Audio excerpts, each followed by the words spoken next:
Hello, everybody. Welcome back to the Nibiru channel. It is January 14th, 2017.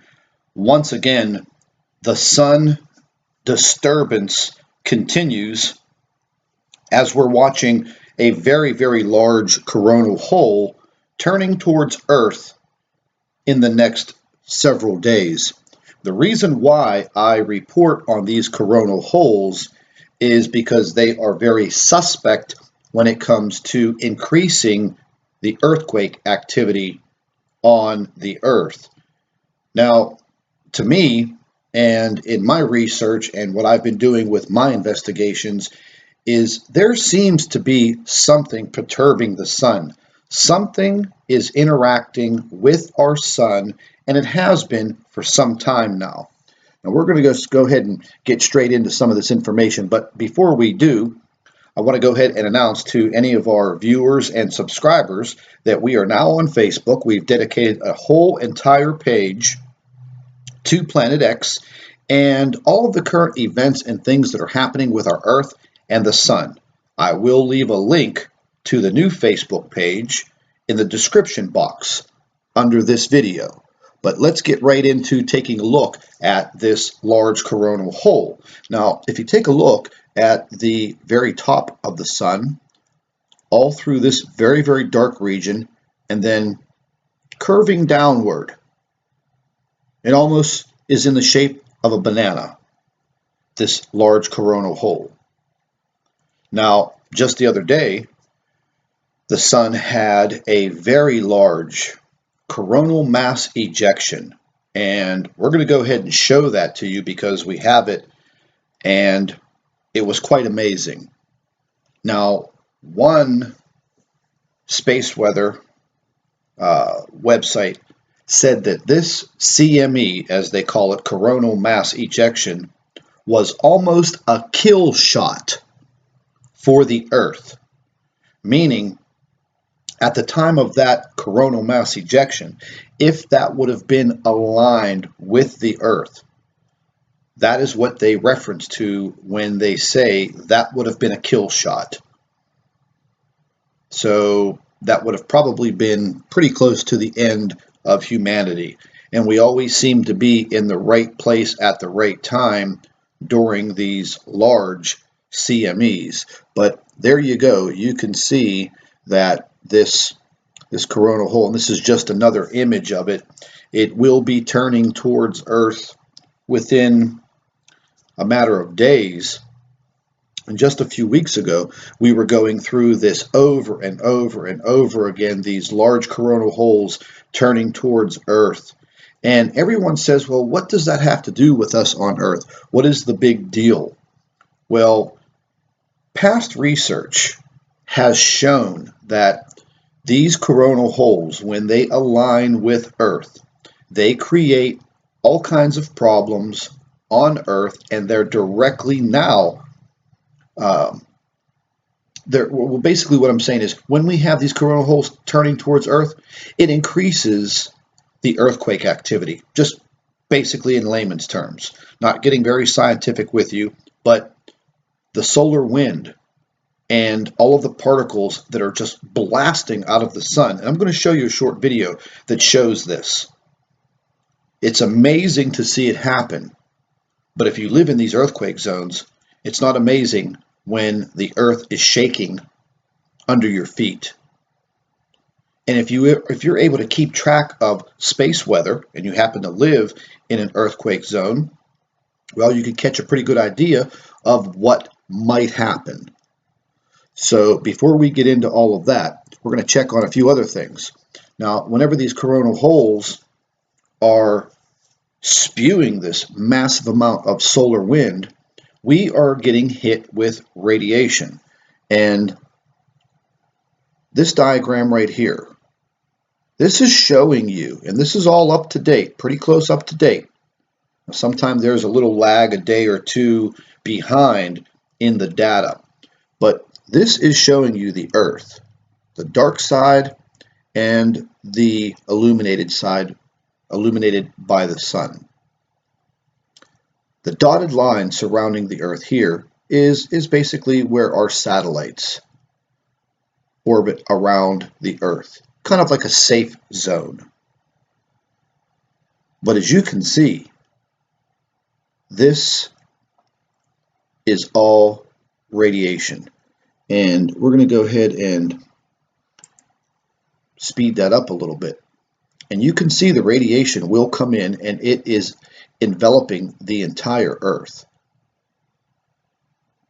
Now this is actually updating as we speak, and this will start to play. Now this is our magnetopause, and this is what protects the Earth from a lot of this solar radiation. And from time to time there are issues with our magnetosphere and our magnetopause. But we're not going to get into a whole bunch of that. But what I want to show you is that this radiation is making its way into the Earth. So I will include links for this, and if you want to start to monitor this and start to learn about it, I'll supply you with the links. One very good website to go to is BP Earthwatch.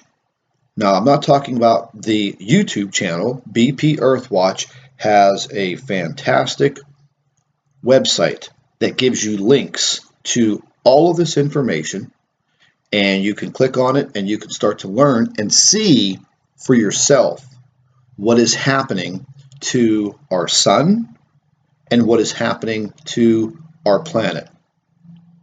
And we're not given the reasons for all of this. It just seems this whole entire year, everything that has happened, we're just not given the information. Oh, big deal, there's an earthquake. Oh, big deal, there is a sunspot. Big deal, there's a coronal hole. But no explanations on why all of a sudden all of this is happening. And I keep saying to people, think back.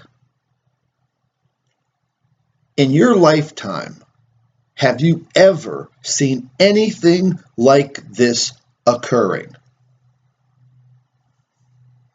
Absolutely not. So we're going to go ahead and move directly into, let me just exit out of there. We're going to move into this coronal mass ejection, and this is going to show you this ejection. Now, if you look up here at the top, this will show you the planets and several satellites that are moving through space. Here you have the sun directly in the middle. The yellow sphere that I'm circling right here is Earth. Now, watch very carefully. You'll see the coronal mass ejection come directly from the sun, and the Earth was right about here. So that's what they were referring to when they said we just missed a kill shot from this coronal mass ejection. The Earth just happened to be in the right place at the right time. And I've seen a lot of this, over the years, and, watching the sun. And it just seems that the Earth just continuously gets lucky when it comes to these kill shots. So once again, we were lucky. We were pretty far away from it, but it was quite a spectacle to see this.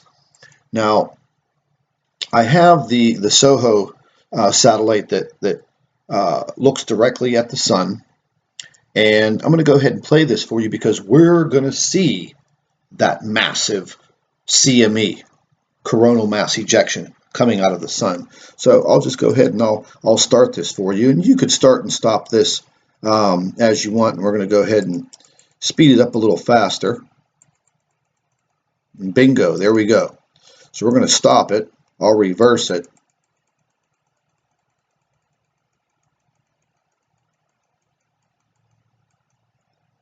And you could just see how massive this was. Now I'll leave a link to this also, and you can go on here and you could put in the dates, and it's quite easy to use, quite easy to learn, and you can check these things out for yourself. Now, one thing that I might add, whenever you're looking at the SOHO space telescope looking at the sun, quite often you are going to see many, many other objects just streaming past the sun. Now, some of you may laugh about this, and some of you may not. But over the years, and I watch the SOHO and LASCO all the time, you may see a UFO or some types of objects that are just completely unexplainable. And how you do that is you just take a small section of dates. Just say, for instance, maybe a 2-day period from January 11th through the 13th. Plug the dates in and hit play, and it will give you those dates. Now, it's going to start off real fast, and I'll just go ahead and show you. There's a whole bunch of little buttons down here at the bottom, very easy to use. And there you see the coronal mass ejection. And then you'll see how fast things are moving through space.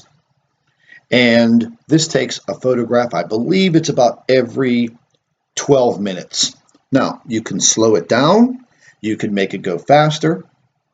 And right here, the button that says step. All you have to do is click on it, and it will stop what they call the little movie theater for SOHO. And if you keep on clicking on it, 1, 2, 3, it basically takes it frame by frame.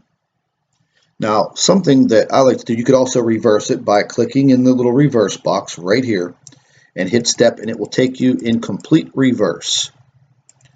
And sometimes when you want to see something and things move so fast in space that if you watch this even in slow motion, you might fall asleep. But it's a lot better to just keep on clicking and go frame by frame. Now, something that I almost didn't notice, and we'll just step back, meaning forward, was this large object, asteroid, meteor, and it came right past the sun, right past the area where this coronal mass ejection was. And you could barely see it, blink of an eye, it was there and it was gone. But what I like to do is I like to zoom in once you have stopped the movie player. And you could zoom in as far as you can, as far as your computer will allow you to go. And then you could take a look at these objects just zipping through space and past the sun. Now, every now and then, you may notice an object that just doesn't look like it should be a natural object in space. And how I do it is I just keep stepping through frame after frame, and if I actually end up noticing something, I'll go back and I'll reverse it. Like, for instance, this small object down here. So you'll just want to, stop it, zoom all the way in as far as your computer will allow you, and then just pan down and take a look at the object. And that's the object that I was looking at. And that obviously is probably some type of massive asteroid or meteor zipping through space. But sometimes you're going to find an object that just doesn't look like it is a natural part of space. And as I was going through this earlier, what I'm referring to are UFOs. There are a lot of them that show up from time to time, and they will look like your typical saucer-shaped UFOs. Some of them are very large, they're triangular. I mean, they're there, folks. I mean, the universe is so massive. Our galaxy is so massive, and there are so many galaxies.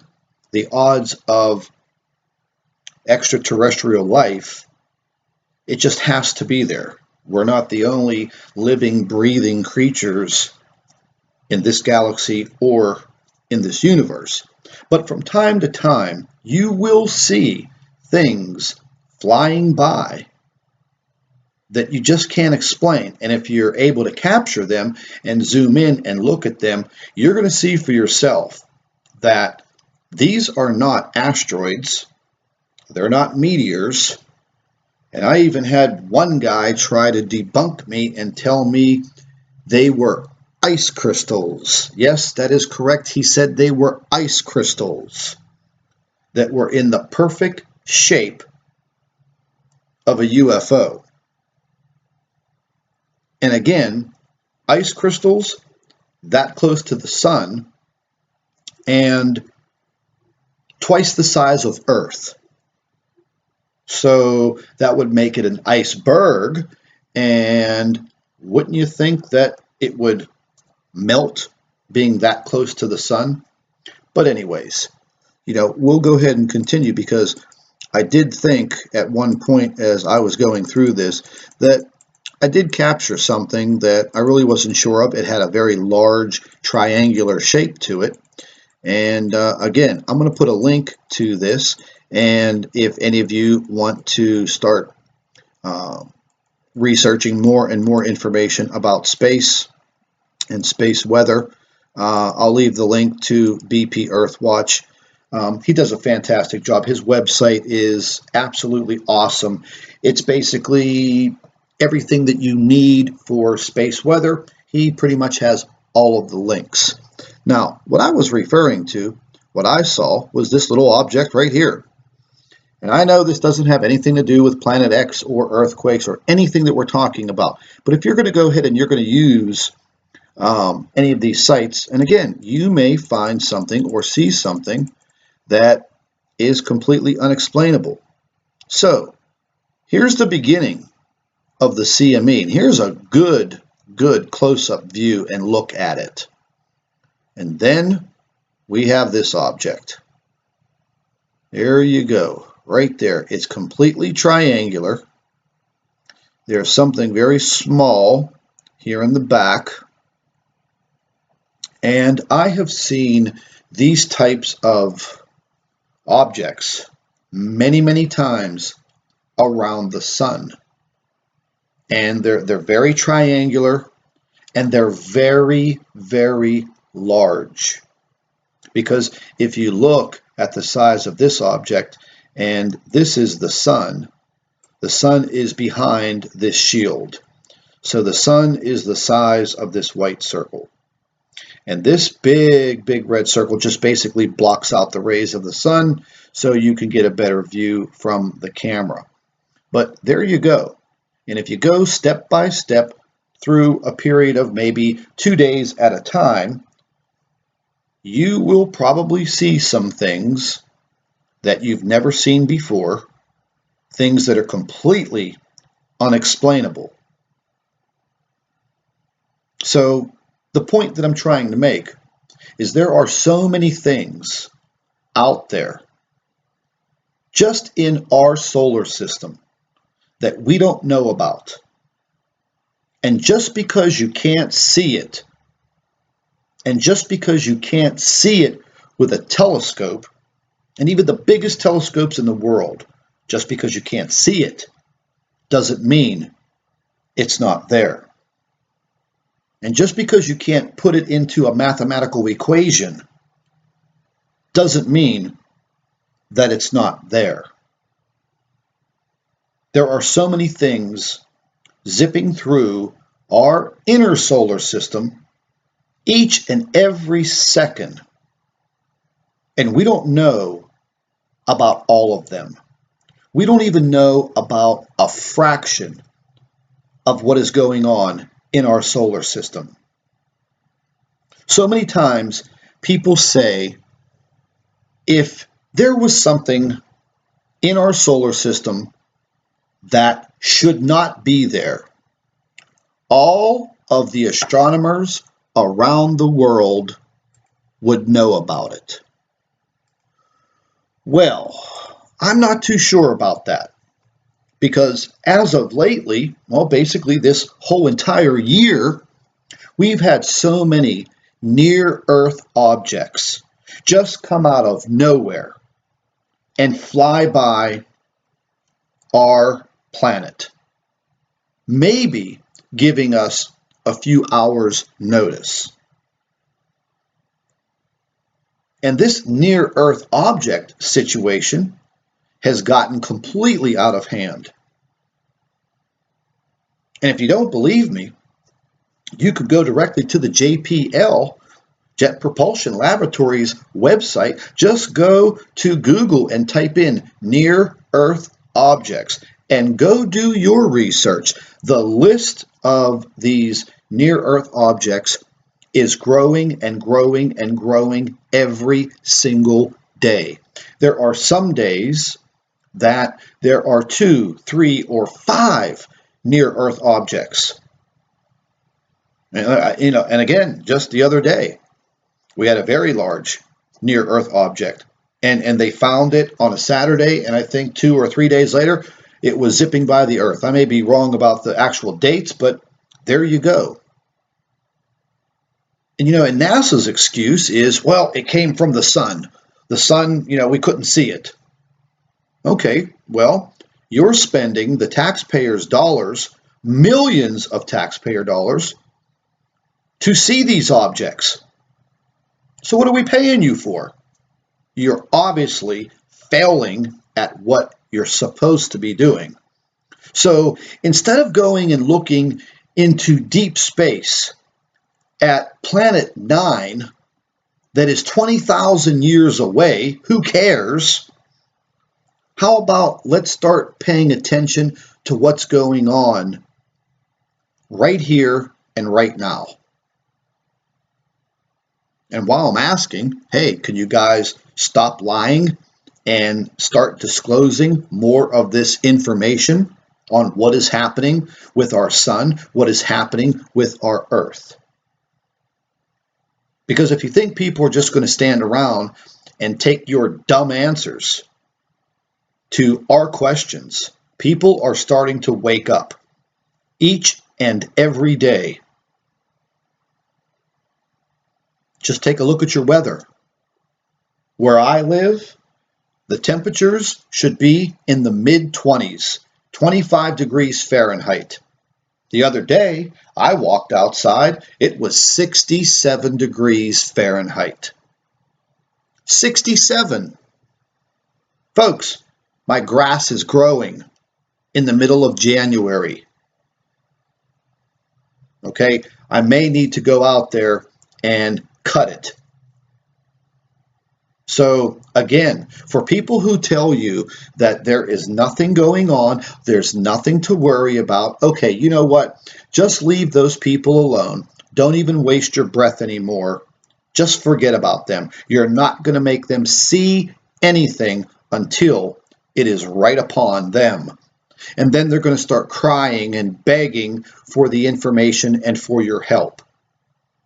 And if you're a kind human being, then you'll help them.